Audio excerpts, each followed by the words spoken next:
உங்கள் அனைவருக்கும் என்னுடைய அன்பின் வாழ்த்துக்களை நான் தெரிவித்துக் கொள்கிறேன். இன்று ஜூலை 1ஆம் தேதி நம்முடைய தமிழ்நாட்டில் வல்லமையாய் கர்த்தரால் பயன்பட்ட அநேக லட்சக்கணக்கான கோடிக்கணக்கான மக்களுக்கு ஆசீர்வாதத்தை கொண்டு வரும் ஒரு பாத்திரமாக இருந்த நம்முடைய சகோதரர், அநேகருக்கு ஆவிக்குரிய தகப்பனாக இருந்த டிஜிஎஸ் தினகரன் ஐயா அவர்களை என்று நாம் நினைப்பதற்காக இந்த வீடியோவை நான் உங்களுக்காக நான் செய்கிறேன். இந்த வீடியோ ஜூலை 1ஆம் தேதி அவர்கள் பிறந்தார்கள். அவர்களுடைய அழைப்பு ஒரு வித்தியாசமான அழைப்பு. எங்கு பார்த்தாலும் ஜன கூட்டம். ஊழிய ஆரம்பத்தில் இருந்து ஜன கூட்டம். கடைசியில் அவர்கள் வாழ்க்கை முடியும் போது கூட ஜன கூட்டம். ஒரு வித்தியாசமான அழைப்பு. அழைப்பில் வித்தியாசம் உண்டு. ஒவ்வொரு ஊழியருக்கும் விசேஷமான கிருபைகள் உண்டு. ஒரு ஊழியருக்கு இருக்கிற கிரேஸ் இன்னொரு நபருக்கு இருக்காது. ஒரு மோசே, ஒரு யோசுவா, ஒரு எலியா, ஒரு எலிசா, ஒரு தாவீது, ஒரு பேதுரு, ஒரு சவுல், பவுலாக மாறின அந்த சவுல். இப்படி இந்த உலகத்திலே எத்தனையோ ஊழியக்காரர்கள் இருக்கிறார்கள். ஒவ்வொருவருக்கும் ஒவ்வொரு கிரேஸ். ஒரு ஆள் செய்வதை இன்னொரு ஆள் செய்ய முடியாது. அப்படி தேவன் பாருங்கள், ஜனங்களுக்காக ஊழியக்காரர்களுக்கு அப்படி கிரேஸை கொடுத்து வைத்திருக்கிறார். ஜனங்களுக்காக தான். எல்லா ஜனங்களையும் கர்த்தர் பக்கமாய் நடத்த, சிலுவை பக்கமாய் நடத்த தேவன் வித்தியாசமான கிருபைகளை ஊழியர்களுக்கு கொடுத்திருக்கிறார். டிஜிஎஸ் ஐயா அவர்கள் அழைப்பு உன்னதமானது. தேவன் கொடுத்த கிரேஸும் ரொம்ப வித்தியாசமானது. நான் முதலாவது அவர்களை எப்பொழுது சந்தித்தேன் என்றால் 1974 ஆண்டு மூக்குப்பேரி என்ற இடத்திற்கு கூட்டத்தை நடத்த அவர்கள் வந்திருந்தார்கள். மூக்குப்பேரியில் தான் நான் படித்தேன். மூக்குப்பேரி, ஒய்யான்குடி, நாசரேத், அங்கே இருக்கிற அநேகம் பேர் சென்னையில், கோயம்புத்தூரில் பெரிய பெரிய பிஸ்னஸ் செய்கிறவர்களாய் இருக்கிறார்கள். அந்த வட்டாரத்தில் உள்ள மக்கள் அநேகம் பேர் பெரிய பெரிய பிஸ்னஸ் செய்கிறவர்களாய் இருக்கிறார்கள். அங்கே மூக்குப்பேரி ஒரு சின்ன இடம்தான். அங்கே அவர்கள் கூட்டத்தை நடத்தினார்கள். ஒரு பெரிய விளையாட்டு மைதானம். அந்த விளையாட்டு மைதானத்தில் அந்த கூட்டம் நடந்தது. அப்பொழுது எனக்கு வயது 11, 6வது வகுப்பு படிக்கிறேன். அப்பொழுது அந்த ஸ்கூலில் ஸ்கவுட் என்று உண்டு. ஸ்கவுட், இந்த ப்ரௌன் கலர் கால் சட்டை, ப்ரௌன் கலர் சட்டை போட்டு, இந்த கழுத்திலே ஒரு துணி, ப்ளூ கலரில் ஒரு துணி கட்டியிருப்பாங்க. ஸ்கவுட் என்று சொல்லுவார்கள். NCC scout. அதில் நான் இருந்தேன். என் தகப்பனாரும் அந்த ஸ்கூலில் டீச்சராக வேலை பார்த்தார்கள். அப்போ நான் தான் ரொம்ப சின்ன ஆள். வளர்த்தி வரிசையில் முதல்ல நான் தான் சின்ன ஆள். 6வது வகுப்பு படித்து கொண்டிருந்தேன். அப்போ டிஜிஎஸ் தினகரன் ஐயா மூக்குப்பேரி வந்தார். அப்போ அவர்களை வரவேற்க எல்லா ஜனங்களும் வந்து நின்றாங்க. நாங்கள் இந்த ஸ்கவுட் நாங்களும் இந்த ப்ரௌன் கலர் கால் சட்டை, ப்ரௌன் கலர் சட்டையை போட்டுக்கிட்டு நாங்களும் அந்த மேடைக்கு முன்னதாக நின்று கொண்டிருந்தோம். நான் சின்ன வளர்த்தி ரொம்ப கம்மியாக இருந்ததுனால முதல்ல நின்றுக்கிட்டு இருந்தேன். அப்போது டிஜிஎஸ் ஐயா அந்த மேடைக்கு வரும்போது கடைசியில் நான் என்ன அப்படியே அணைச்சி பிடிச்சி அப்படி சிரிச்சுக்கிட்டு என்னை அணைச்சி பிடிச்சிக்கிட்டு அப்படியே அந்த ஸ்டேஜ் ஏறி போனாங்க. அதுதான் முதல் சந்திப்பு. நான் சிறுவனாக இருந்ததுனால ஒரு அன்போடு அப்படி என்னை அணைத்து பிடித்து சிரித்து கொண்டே போனார். அப்பொழுது சரியான கூட்டம். தூத்துக்குடி மற்ற இடங்கள்லேருந்து பஸ்ஸுகள், லாரிகள், பெரிய பெரிய வேன்கள், ஜன கூட்டம், பயங்கரமான கூட்டம். அப்போ பாருங்க, வித்தியாசமான ஒரு அழைப்பு. ஆரம்பமே மக்கள் வெள்ளம், மக்கள் கூட்டம் தான். முதல்ல ஸ்ட்ரீட்டில் ரோட்டில் தான் அவங்க பிரசங்கம் பண்ணாங்களா. அப்பவும் கூட மணிக்கணக்காக ஜெபித்து விட்டு அங்கே போய் ரோட்டில் நின்று பிரசங்கம் பண்ணும்போது ரோடு எல்லாம் அப்படி ஜாமாகி நின்று ஜனங்கள் கேட்பார்களாம். எதற்கென்றால் அதிக நேரம் தேவனுடைய பாதத்திலே காத்திருந்து அவருடைய வார்த்தையை பெற்றுக்கொண்டு கரெக்டாக போய் பேசுவதனால் ஜனங்கள் எல்லாம் அப்படியே நின்று கொண்டு கேட்பார்களாம். ஆரம்பமே ஜன கூட்டம்தான். அதன் பிறகு பாருங்கள், கடைசியில் அவர்கள் அடக்க ஆராதனை, அவர்கள் பாடி அந்த அடக்கம் செய்யும் போது, அந்த பாடியை உள்ளே வைக்கும்போது, அப்பொழுதும் கூட சரியான கூட்டம். அந்த சவுண்டு கேட்டுக்கிட்டே இருக்கு. அந்த புரோட்டோகால், போலீஸ் முன்னால் போகும்போது ஒரு சவுண்டு கொடுப்பாங்க, பெரிய பெரிய தலைவர்கள் போகும்போது, வைங் வைங் வைங், அந்த சவுண்டு அவங்கள அடக்கம் செய்யும்போது கூட கேட்டுக்கிட்டே இருந்துச்சு. வித்தியாசமான ஒரு அழைப்பு, ஜன கூட்டம். அவர்கள் பேசுவதற்கு வரும்போதும் கூட முன்னாள் போலீஸ், அந்த புரோட்டோகால் என்று சொல்வார்கள், பெரிய பெரிய ஊழியர்களுக்கு, பெரிய பெரிய ஆட்களுக்கு அரசாங்கம் அதை கொடுக்கும். அந்த புரோட்டோகால் அந்த சவுண்டோடு தான் வருவாங்க. அந்த கிரவுண்டுக்கு வரும்போதே போலீஸ் முன்னால் வரும். பாருங்க, ஒரு வித்தியாசமான அழைப்பு. நம்முடைய தமிழ்நாட்டில் அப்படிப்பட்ட ஒரு நபரை தேவன் தெரிந்து கொண்டு உலகம் முழுதும் பயன்படுத்தி பல கோடிக்கணக்கான மக்களுக்கு அவர்கள் ஆசீர்வாதமாக இருந்தார்கள் என்றால் ஒரு பெரிய காரியம். நம்முடைய தமிழ்நாட்டிற்கு அது ஒரு பெரிய ஆசீர்வாதம், ஒரு பெரிய பெருமை என்றுதான் நம்ம நினைக்கணும். அதன் பிறகு பாருங்கள், அவர்களுடைய செய்தியினால் நான் தொடப்பட்டேன். 1991 ஆண்டு தேவன் அவர்களுக்கு அருமையான குடும்பத்தை கொடுத்திருக்கிறார்.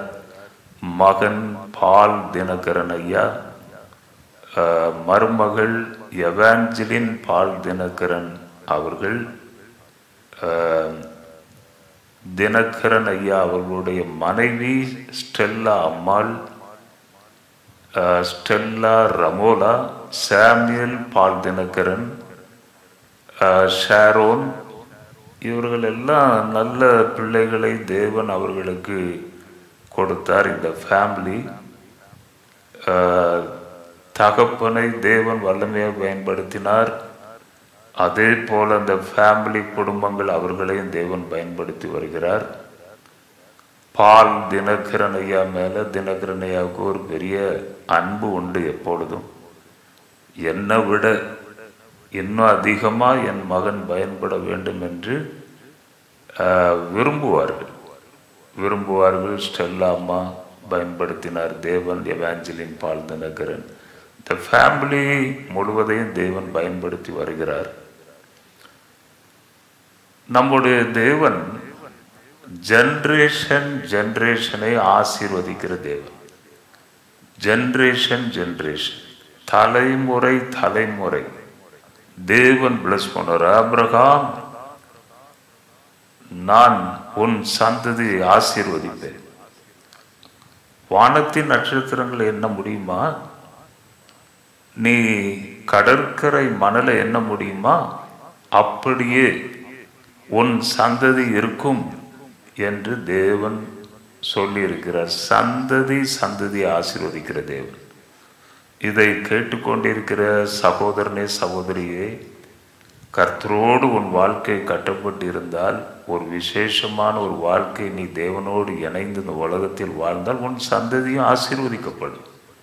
சந்ததி சந்ததி சந்ததி கண்டிப்பாக ஆசீர்வதிக்கப்படும். இப்போ என்னுடைய தகப்பனார் ஜான் இப்பொழுது 95 வயசு. இப்பொழுதும் அவர்கள் உயிரோடு இருக்கிறார்கள். அவர்கள் செய்த அந்த ஊழியம், தியாகம், இப்பொழுது நாங்கள் பிள்ளைகள் எல்லாரும் ரொம்ப ஆசீர்வாதமாக நாங்கள் இருக்கிறோம். இதற்கு காரணம் என்னுடைய தகப்பனார் செய்த ஊழியம், அவர்கள் நீதியாய் வாழ்ந்த அந்த நீதி வாழ்க்கை, அதுதான் காரணம். நீங்களும் உங்கள் பிள்ளைகளுக்கு ஆசீர்வாதமாக இருக்க வேண்டும் என்றால் இந்த உலகத்தில் வாழும்போது கர்த்தருக்கு ஏற்ற ஒரு பிள்ளையாய் நீங்கள் வாழ வேண்டும். அப்பொழுது 1991 ஆண்டு அவர்கள் பேசின ஒரு பிரசங்கம் என்னை தொட்டது. கிறிஸ்தவ வாழ்க்கை என்பது கோயிலுக்கு போவதும் காணிக்கை போட்டுவிட்டு தன்னுடைய இஷ்டத்தின்படி வாழ்வதும் அல்ல. கிறிஸ்தவ வாழ்க்கை என்பது தேவனோடு பேசும் வாழ்க்கை. கிறிஸ்தவ வாழ்க்கை என்பது அவரோடு நடக்கும் வாழ்க்கை, அவருடைய சத்தத்தை கேட்கும் வாழ்க்கை. வாலிபனே, அவரோடு பேச உனக்கு வாஞ்சை இல்லையா? வாலிப சகோதரி, தேவனோடு நீ பேச வேண்டும் என்ற உனக்கு ஆசை இல்லையா என்று அவர்கள் அந்த சொன்ன அந்த செய்தி என்னை தொட்டது. நான் CSI சர்ச்சில் 6 வருஷம் ஆர்கனிஸ்டாக இருந்தேன். எத்தனையோ பிரசங்கங்களை நான் கேட்டிருக்கிறேன். ஒவ்வொரு சர்வீஸிலும் ஒரு பிரசங்கம் உண்டு. எத்தனையோ பிரசங்கங்களை கேட்டிருக்கிறேன். ஆனால் இந்த வார்த்தைகள் என்னை தொட்டது. கிறிஸ்தவ வாழ்க்கை என்பது கோயிலுக்கு போவதும் இஷ்டத்தின்படி வாழ்வதும் அல்ல. இந்த வசனம், இந்த வார்த்தைகள் என்னை தொட்டது. அப்பொழுதிலிருந்து கொஞ்சம் கொஞ்சமாக அந்த ஆவிக்குரிய வாழ்க்கையில எனக்கு ஆசை வந்தது. தேவனோடு நான் பேச வேண்டும். வாலிபனே, உனக்கு ஆசை இல்லையா? மோசே தேவனோடு முகமாய் பேசினான். ஏனோக்கு தேவனோடு சஞ்சரித்தார். நோவா தேவனுடைய சத்தத்தை கேட்டார். உனக்கு அவருடைய சத்தத்தை கேட்க வாஞ்சி இல்லை? இந்த வார்த்தைகள் என்னை தொட்டேன். பாருங்க, அன்றிலிருந்து கொஞ்சம் கர்த்தர் பக்கமாக நான் திரும்ப ஆரம்பித்தேன். அதுவரை ஒரு சாதாரண ஃபார்மாலிட்டி வாழ்க்கை, கிறிஸ்தவன், அவ்வளவுதான். அப்படித்தான் வாழ்ந்து கொண்டிருந்தேன். அதன் பிறகு உண்மையான ஒரு மாற்றம். இயேசுவும் அதை தானே பிரசங்கிக்கிறார், மனம் மாறு. யோவான் அதைத்தான் பிரசங்கித்தார், மனம் திரும்பு. இயேசு அதைத்தான் பிரசங்கித்தார், மனம் திரும்பு. சீஷர்கள் அதைத்தான் பிரசங்கித்தார்கள், மனம் திரும்புங்கள். கடைசியில் நமக்கு சொல்லிவிட்டு போனார், உலகெங்கும் போய் சர்வ சிருஷ்டிக்கு நீங்கள் சொல்லுங்க என்று. நம்மேல் அந்த சுவிசேஷ பாரத்தை வைத்து விட்டு போனார். அப்போ மனம் திரும்புவது, இதுதான் ரொம்ப முக்கியம். அப்போ அவர்கள் பேசின அந்த வார்த்தைகள் என் இருதயத்தை தொட்டது. நம்ம கடவுள் பேசணும், அவருடைய சத்தத்தை கேட்கணும்னு எப்பவும் விருப்பப்படலையே. ஒரு ஃபார்மாலிட்டி கிறிஸ்டியனாக தானே நான் இருக்கிறேன். கர்த்தரோடு நடக்க வேண்டும் என்ற எண்ணம் எனக்கு இல்லையே. இனிமேல் அவருடைய சத்தத்தை கேட்கணும் என்று ரொம்ப வாஞ்சை எனக்குள்ள வந்தது. அதன் பிறகு எனக்கு டைஃபாய்டு அந்த காய்ச்சல் வந்தது. அதன் பிறகு மஞ்சள் காமாலை. அதனால ஒரு மாதம் வீட்டிலேயே தான் இருந்தேன். அப்போ அவர்களுடைய அந்த செய்திகளை கேட்டு கேட்டு கேட்டு ஆவிக்குரிய வாழ்க்கையில பலன் பெற்றேன். பாருங்க, ஒரு மனுஷனை விசுவாசத்துல கட்டி எழுப்பது ரொம்ப கஷ்டம். ஒரு மனுஷனு உள்ளான மனதில் ஒரு மாற்றத்தை கொண்டு வர்றது ரொம்ப கஷ்டம். விசுவாசத்தை ஒரு செகண்ட்ல உடைச்சிடலாம். கட்டின வீட்டை ஒரு செகண்டில் உடைச்சிடலாம். அதை கட்டுவது ரொம்ப கஷ்டம். பாருங்க, அந்த வார்த்தைகள் என் இதயத்தை தொட்டது. அதிலிருந்து கொஞ்சம் கொஞ்சமாக மாற்றம் எனக்கு வந்தது ஆவிக்குரிய வாழ்க்கையில். அந்த வார்த்தைகளை கேட்கும்போது ஆவிக்குரிய வாழ்க்கையில் இன்னும் பலத்தை பெற்றேன். அதன் பிறகு எந்த நபர் தானே என்னுடைய வாழ்க்கை மாறுவதற்கு காரணம் என்று சென்னையில் அவர்களை பார்க்கும்படி வந்தேன். எனக்கு டைம் கொடுக்கவில்லை. அப்போ நான் மனசில் நினைக்கிறேன், கொஞ்சம் வசதியான ஆட்களை தான் விடுவாங்களோ, பணக்காரங்க யாராவது வந்தால் தான் விடுவாங்க அப்படின்னு நான் நினைக்கிறேன். அப்போ உண்மையை சொல்லணும்ல, நான் நினச்சதை அப்படி சொல்கிறேன். பெரிய பெரிய ஆட்கள் வந்தால் தான் அவங்கள பார்க்க முடியுமோ என்று அடுத்த முறை வரும்பொழுது என்னுடைய ஸ்டைல் எல்லாவற்றையும் மாற்றி, சூட்டு எல்லாம் போட்டு, டை போட்டு, ஷூ போட்டு, கையில் ஒரு சூட்கேஸை வச்சுக்கிட்டு ஒரு பெரிய பிஸ்னஸ் மேன். நான் இன்று போகலைன்னா பல லட்சம் எனக்கு லாஸ் ஆகும். சாயந்தரம் 5 மணிக்கு நான் ஃப்ளைட்டில் போய் ஆகணும். கண்டிப்பாக ஐயாவை பார்க்கணுன்னே உடனே எனக்கு டைம் கொடுத்தாங்க. டைம் கொடுத்தாங்கன்னு ஏதோ காணிக்கை தர்றதுக்கு வந்திருக்காருன்ட்டு கொடுக்கல. சரி, உண்மையிலே பெரிய ஆளு தான் போல. யாக்கோபு பாருங்க, பொய் சொல்லி ஆசீர்வாதத்தை பெற்றான். நான் ஏசா என்று. அவனைத்தான் கர்த்தர் விரும்பினாராம். ஏசாவை வெறுத்தாராம், யாக்கோபை தான் விரும்பினார். நானும் அதே போல் அங்கே பொய் சொல்ல வேண்டிய ஒரு நிலைமை. பொய் சொன்னேன். கடைசியில் அவர்களை சந்தித்து எனக்கு கடவுளையே பார்த்தது போல இருக்கு. எதுக்குன்னா இந்த நபர் தானே காரணம். என் வாழ்க்கையில் ஒரு சின்ன மாற்றம், மனம் திரும்பம், மனதிலே மாற்றம், இந்த நபர் தானே காரணம் என்று ரொம்ப இருதயம் சந்தோஷப்படுது. அப்போ அவர்கள் சொல்லுகிறார்கள், வா தம்பி, உனக்காக ஜெபிக்கிறேன். போய் அவர்கள் முன்னதாக முழங்கால் படிக்கிட்டேன். அவங்க ஷூ தான் என் கண்ணில் தெரியுது. நான் முழங்கால் படிக்கிட்டு அந்த ஷூவை தான் பார்த்துக்கிட்டே இருந்தேன். கண்ணாடி மாதிரி இருக்கு அந்த ஷூ. என் முகம் அதில் தெரியுது. அப்போ அவங்க ஜோம் பண்ணாங்க. ஜோம் பண்ணி என்னைய பிளஸ் பண்ணி அனுப்புனாங்க. அதன் பிறகு நான் என்ன செய்தேன்னா, என்கிட்ட இருக்கிற இந்த பைப்பில் இருந்த காசெல்லாம் அவங்க கையில் காணிக்கையாக கொடுத்தேன். பெரிய அமௌண்ட் ஒன்றும் கிடையாது, சின்ன அமௌண்ட்டு தான். கொடுத்துட்டு ஃப்ளைட்லேயும் வரல, எங்கேயும் ஃப்ளைட்லேயும் போகலை. வரும்போது ட்ரெயினில் பாத்ரூம் பக்கத்திலேயே உட்கார்ந்து வந்தேன். ஒரு பிரெட் வாங்கி சாப்பிட கூட காசு கிடையாது. எல்லாவற்றையும் அவங்க கையில் கொடுத்துட்டு வந்துட்டேன். கரெக்டாக 15வது நாள் நான் ப்ரீச் பண்ண ஆரம்பித்தேன். கரெக்டாக 15வது நாள் நான் போன பிறகு எங்கள் இடத்துல பேப்டிஸ்ட் சர்ச்சில் என்னை பேசும்படி கூப்பிட்டார்கள். நான் சொன்னேன், எனக்கு பேசுவதற்கு எனக்கு தெரியாது, ஜெபிக்க தெரியாது, ரொம்ப வெட்கப்படுவேன், என்னால் பேச முடியாது ஐயா, என்னை கூப்பிடாதங்க, தயவுசெய்து கூப்பிடாதங்கன்னா. இல்லையா, நீங்கள் வந்து ஒரு 2 வார்த்தை சொல்லுங்கள், உட்கார்ந்துருங்க, போதும். என்னை பலவந்தமாக ஃபோர்ஸாக என்னை கூட்டி கொண்டு போனார். அன்று முதல் முறை ஆண்டவருக்காக சாட்சியாக நான் எழும்பி நின்றேன்.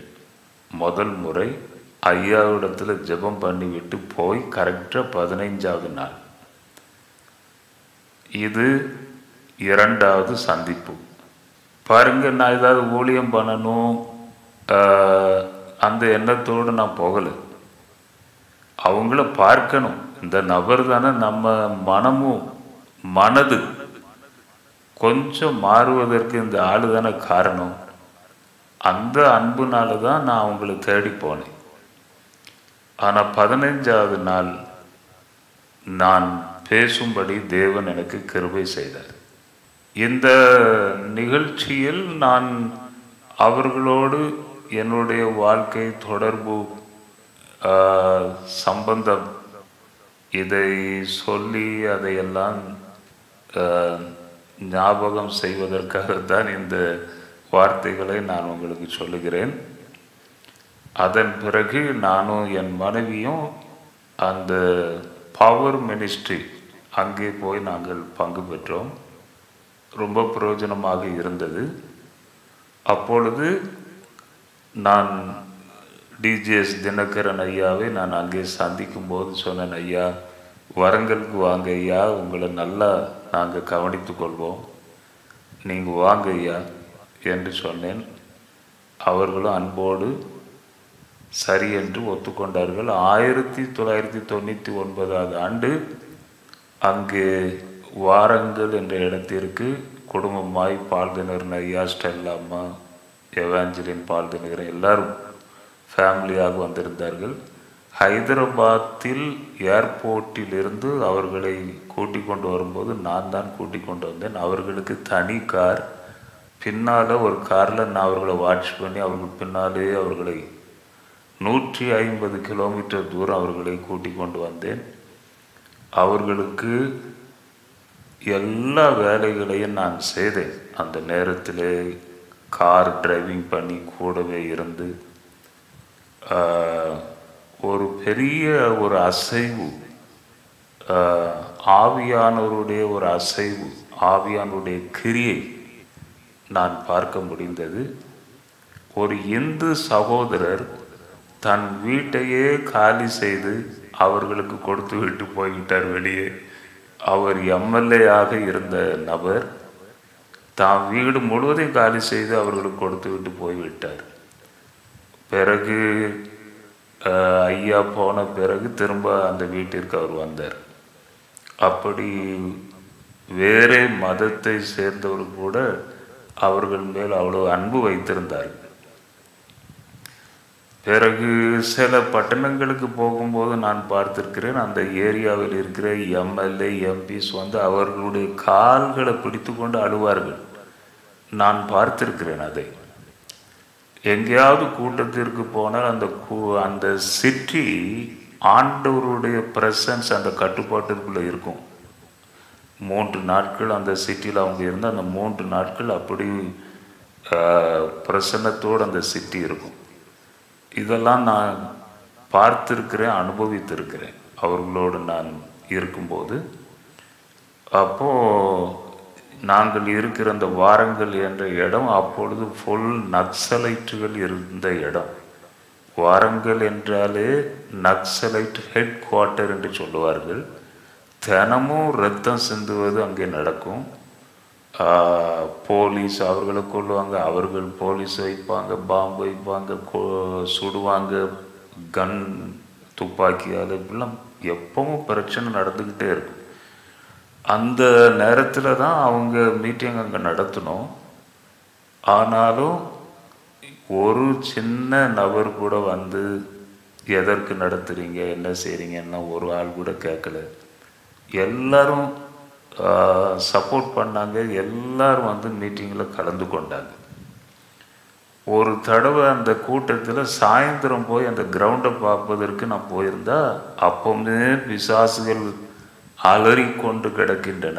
ஐயோ இங்கே வந்திருக்கிறாரு, நாங்கள் எங்கே போவோம் என்று பிசாசுகள்லாம் கிரவுண்டில் சத்தம் போட்டு கிடக்குது சாயந்தரம். அப்படி தேவ பிரசன்னம் அவர்களோடு கூட வந்தது. அதை அனுபவிக்க முடிந்தது, அதை பார்க்க முடிந்தது. அங்கே 4 days மீட்டிங் நடந்தது. 4 days நான் அவர்களுக்கு கூடவே இருந்து அவர்களுக்கு எல்லாம் உதவி செய்து கூடவே நான் இருந்தேன்.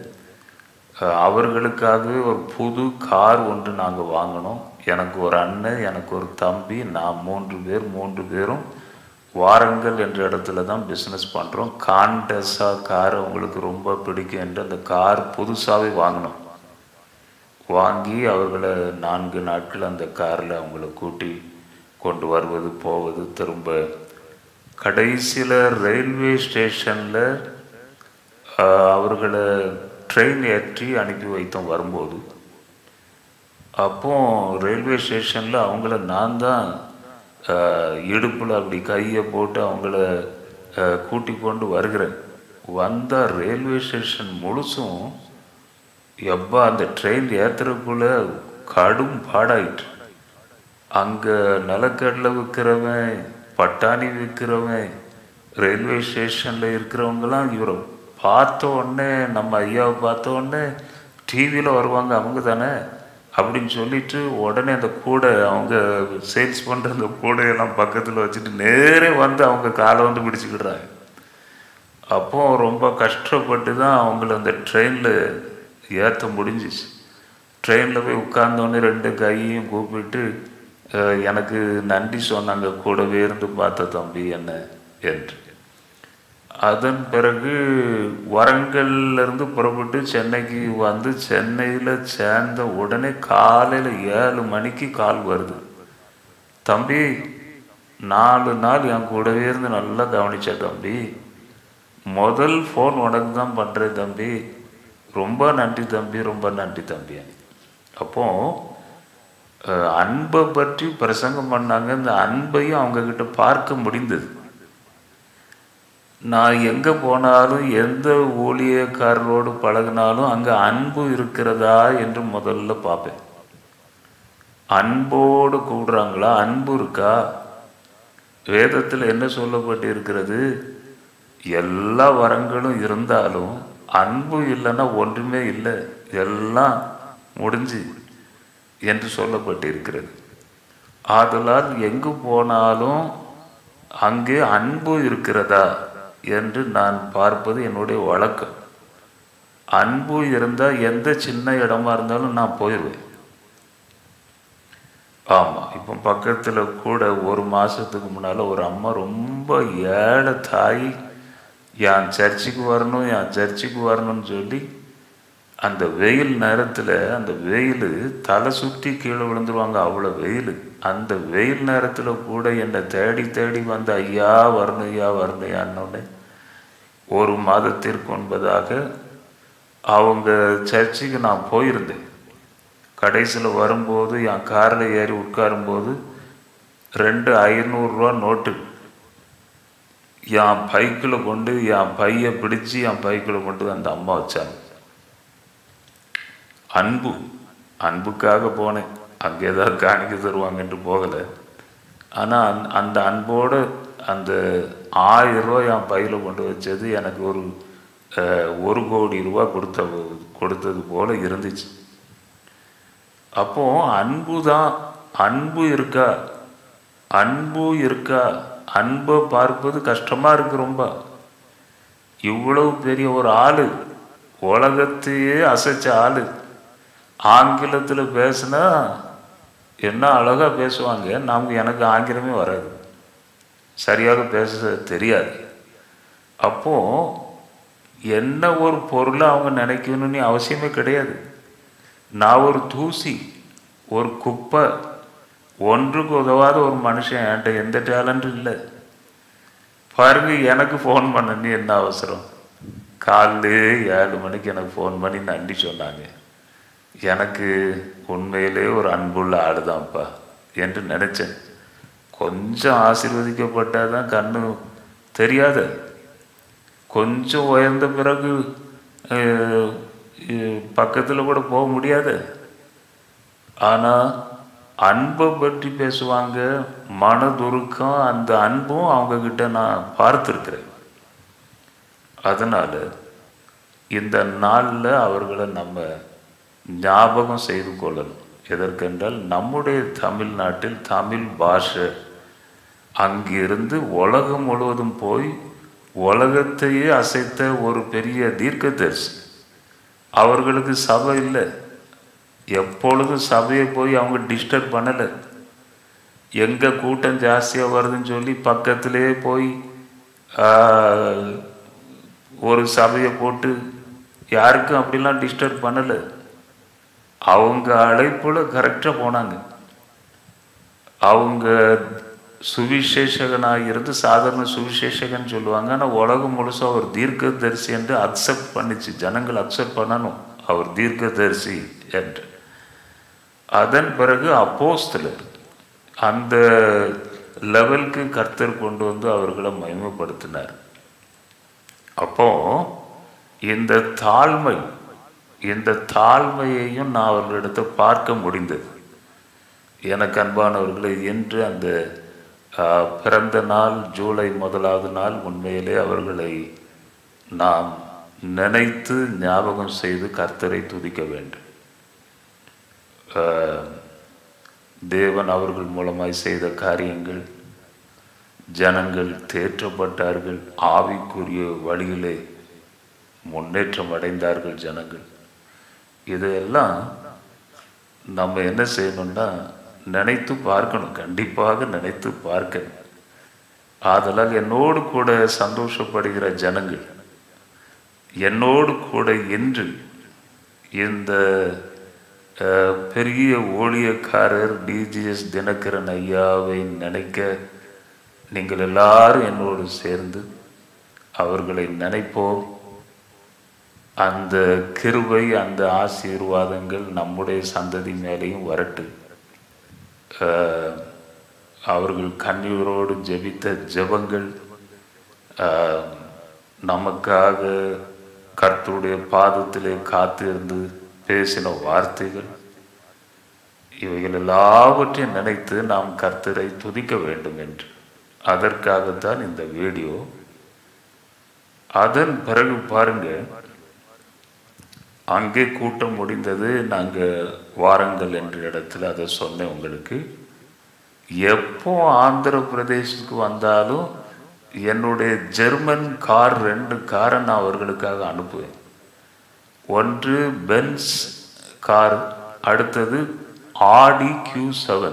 இந்த 2ஐயும் நான் அனுப்புவேன். எதுக்கு அனுப்புவேன்? இந்த நபரால் தான் என்னுடைய இருதயம் தொடப்பட்டது. ஆவிக்குரிய நன்மைகளை நான் பெற்றேன். என்றைக்கு அதை மறக்கக்கூடாது. நன்றி உள்ள ஒரு மனுஷனாக நான் இருக்கணும் என்று அந்த இதுக்காக அவங்க ஒன்றும் கேட்க மாட்டாங்க. நானே ஃபோன் பண்ணி அந்த கன்வீனருக்கு ஃபோன் பண்ணி ஏதாவது கார் வேணுமாயா, அனுப்பணுமாயான்ட்டு கேட்பேன்.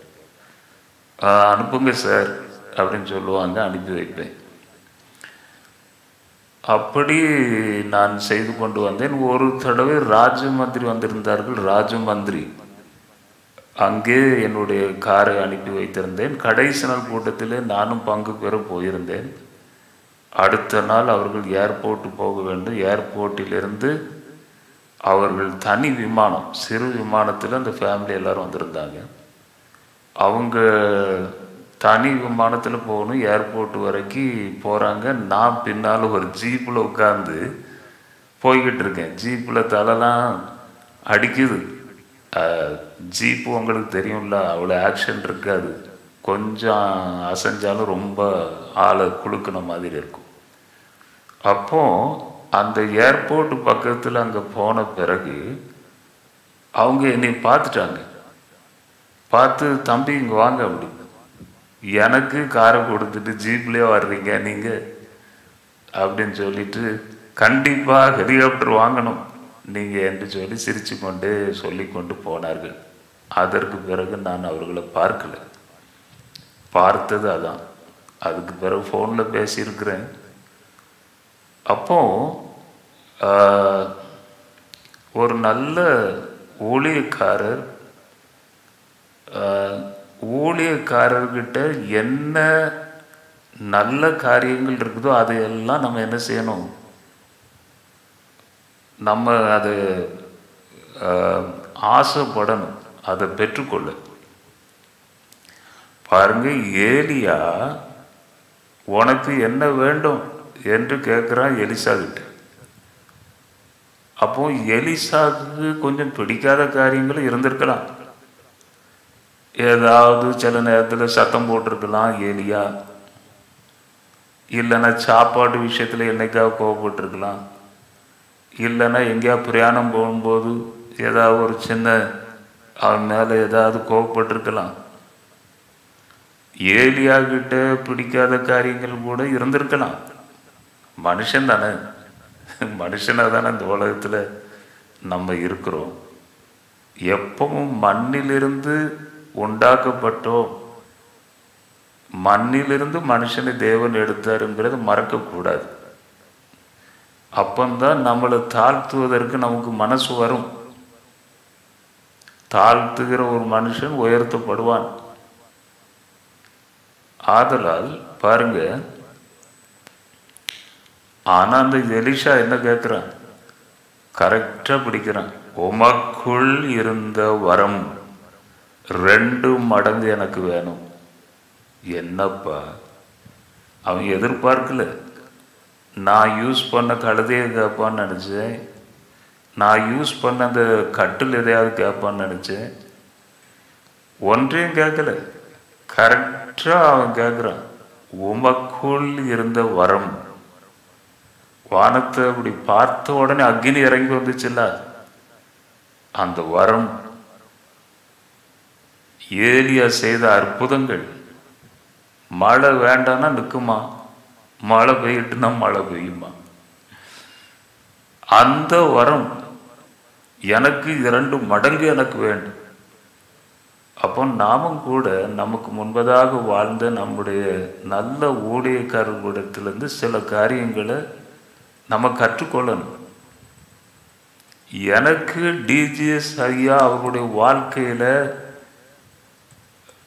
பிடித்தமான 3 காரியங்கள் உண்டு. ஒன்று, அவர்களுடைய ஜெப வாழ்க்கை. தேவனுடைய பாதத்திலே உட்கார்ந்து அதிக நேரம் ஜெபிப்பது. ஒரு தீர்க்கதரிசி எப்போதும் தான் காதை கடவுளுக்கு கொடுக்கணும். அதிக நேரம் தேவ பாதத்தில் உட்கார்ந்துருந்த ஒரு மனுஷன்தான் தீர்க்க தரிசனம் அறிவிக்க முடியும். சும்மா போனோன்னு டக்க டக்குன்னு சொல்ல முடியாது. ஸ்டேஜுக்கு போவதற்கு முன்னதாகவே எல்லாம் கன்ஃபார்ம். ஏலியா கர்மேல் பர்வத்தின் மேலே போவதற்கு முன்னதாகவே எல்லாம் கன்ஃபார்ம். கூப்பிடு, பலி செலுத்து, கடைசியில் நீ பலிபீடத்தை கட்டிட்டு நீ ஜெபம் பண்ணு, நான் வானத்திலிருந்து அக்னியை வர செய்வேன். அப்போ எல்லாம் கன்ஃபார்ம். அப்போ தேவனுடைய பாதத்தில் நேரத்தை செலவழிக்கிற ஒரு மனுஷன்தான் தீர்க்க தரிசியாக இருக்க முடியும். பாருங்க, தீர்க்க தரிசனம் அந்த வரம் கண்டிப்பாக வேண்டும். தீர்க்க தரிசனம் இல்லாவிட்டால் ஜனங்கள் அழிந்து போவார்களாம். அது கண்டிப்பாக வேண்டும். கர்த்தர் மக்களோடு பேசணும். எதுக்கு தீர்க்க தரிசனம்? கர்த்தருடைய சித்தத்தை அறிவிக்கணும். அம்மா, உனக்கு இப்படி இருக்கு, இந்த பிரச்சனை கர்த்தர் இந்த செய்ய போகிறார், இந்த வசனத்தின்படி உன் வாழ்க்கையில் நடக்குமா, பயப்படாத, அவருடைய வார்த்தை உன்னை தேடி வருதம்மா என்று அப்படி சொல்லி ஜனங்களை ஆற்றி தேற்றுவது, அதுதான் தீர்க்க தரிசனம். ஆமாம். அப்போ அவர்களுடைய ஜெப வாழ்க்கை மணி கணக்கா தேவ பாதையில் காத்திருந்து ஜெபம் பண்ணுகிற ஜெப வாழ்க்கை. அதே போல நானும் கூட ஜெப வாழ்க்கை இருக்கணும் என்று தினமும் சாயந்தரம் போய் பல மணி நேரம் ஆண்டவருடைய பாதத்தில் காத்திருப்பேன். ஏதாவது மீட்டிங்னா காலையிலே போய் அந்த ப்ரேயர் டவரில் போய் உட்கார்ந்துருவேன். அவர்கள் ஒரு மாடல், அந்த ஜெப மாடல், அதை பின்பற்றுகிறேன். எனக்கு அவர்களிடத்தில் பிடித்தமான அது முதல் காரியம் ஜெப வாழ்க்கை. இரண்டாவது, கரெக்டாக அந்த வேர்டை எடுத்துக்கொண்டு கரெக்டாக ப்ரீச் பண்ண போவாங்க. எங்கேயாவது ஒரு பிரசங்கம் சாதாரணமாக போய் பேசினாங்க, டைம் பாஸுக்கு பேசினாங்க, திரும்ப அங்கே பேசின பிரசங்கத்தை இங்கே பேசினாங்க. எங்கேயாவது நம்ம கேள்விப்பட்டிருக்கோமோ? இல்லை. அந்த இடத்திற்கு என்ன வேணும், அந்த இடத்திற்கு தேவன் என்ன சித்தம் வைத்திருக்கிறார், கரெக்டாக அந்த வேர்டை கொண்டுக்கிட்டு போய் பேசுவாங்க. அது செகண்ட். மூன்றாவது, அவர்கள் நின்றாலே அந்த மைதானம் முழுவதும் தேவ பிரசனம் அப்படியே இறங்கி இருக்கும். அது ரொம்ப எனக்கு பிடித்தமான ஒரு காரியம். அதெல்லாம் நானும் கூட ஆசைப்படுவேன். நானும் போய் மேடையில் நிற்கும்போது, சுவாமி உங்களுடைய பிரசன்னம் அந்த இடத்துல அப்படியே இருக்கணும்ப்பா. இந்த பிரசன்னத்தை எதையும் கொடுத்து வாங்க முடியாது. எதையாவது செய்கிறதுனால இந்த பிரசனம் வராது. அந்த ஊழியருக்கும் தேவனுக்கும் மத்தியில் உள்ள அந்த கனெக்ஷனை வச்சு தான் அந்த பிரசனம் வரும். அப்போது இந்த மூன்று ரொம்ப எனக்கு பிடிக்கும். ரொம்ப அன்புள்ள ஒரு நபர். அந்த அன்பை நான் உணர்ந்திருக்கிறேன், அறிந்திருக்கிறேன். ஆமாம். அதன் பிறகு பாருங்க, ரெஸ்பான்சிபிலிட்டி. விஜயவாடாவில் என்னுடைய கூட்டம் இத்தனாம் தேதி நடக்கும் என்று ஒரு நாள் சொன்னேன். விஜயவாடாவில் கூட்டம் நடத்துகிறோன்னு சொன்னேன். அதை கரெக்டாக ஞாபகத்தில் வச்சு அதற்காக ஜெபம் பண்ணி, எனக்கு ஒரே ஃபோன். நான் அன்னைக்கு ஃபோனை எடுக்காமல் நான் அந்த ஃபோனை பக்கத்தில் வச்சுட்டேன். நானும் கூட என்னைக்கு ப்ரீச் பண்ணுறேன் அன்னைக்கு கொஞ்சம் ஆண்டுடைய பாதத்திலேயே உட்காந்துருப்பேன்.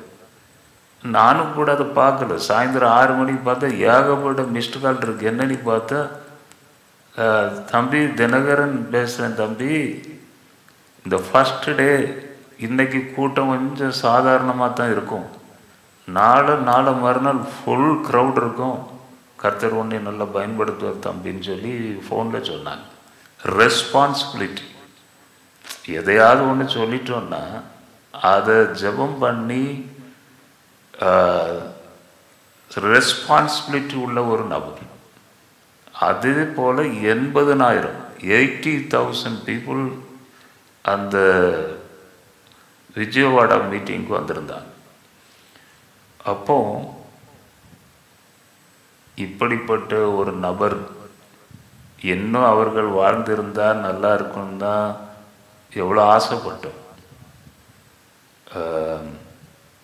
இந்த பிறந்த நாளை நாம் ஞாபகத்தில் வைத்து அவர்களை ஞாபகத்தில் கொண்டு வந்து கர்த்தரை துதிப்போம்.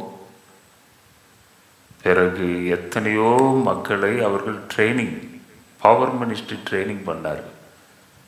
அவங்கெல்லாம் இப்போ எங்கே இருக்காங்களோ, எந்த நாட்டில் இருக்காங்களோ, அவர்கள் எல்லாரும் இந்த நாளில் நமக்கு அவங்க பரிசுத்த ஆவியானவர் பற்றி டீச்சிங் பண்ணி அந்த ட்ரைனிங் எல்லாம் கொடுத்தாங்க. அதை கர்த்தர் நம்மளை பயன்படுத்தி பல இடங்களில் ஜனங்கள் நன்மை பெறும்போது அவங்க ஆத்மாவுக்கு அது சந்தோஷமாக இருக்கும். ஆதலால்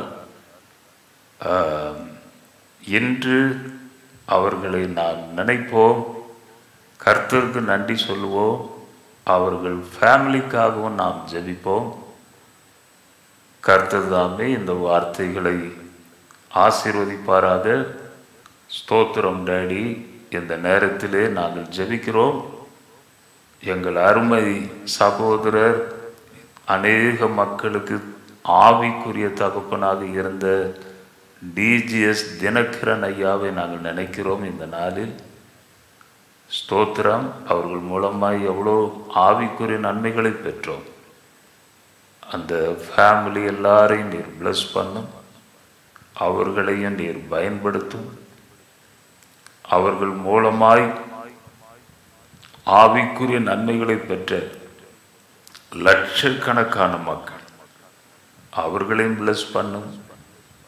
உமக்காக ஊழியம் செய்ய இந்த பவர் மினிஸ்ட்ரியில் பங்கு பெற்ற ஒவ்வொரு எவாஞ்சலிஸ்டையும் நீர் பயன்படுத்தும். உம்முடைய கிருபை ஒவ்வொரு மேலும் இறங்கி வரட்டும். ஸ்தோத்திரம், ஸ்தோத்திரம், ஸ்தோத்திரம், ஸ்தோத்திரம். அவர்களை நினைக்கிறோம், உம்மை துதிக்கிறோம். துதி கன மகிமையெல்லாம் உமக்கே நாங்கள் செலுத்துகிறோம். இயேசு கிறிஸ்துவின் நாமத்தினால் வேண்டிக் கொள்கிறேன் பிதாவே, ஆமென்.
ఫిల్. సింహాసనం నుండి అగ్ని ప్రతి ఒక్కరి మీద దిగి వచ్చును గాక. Lord fill.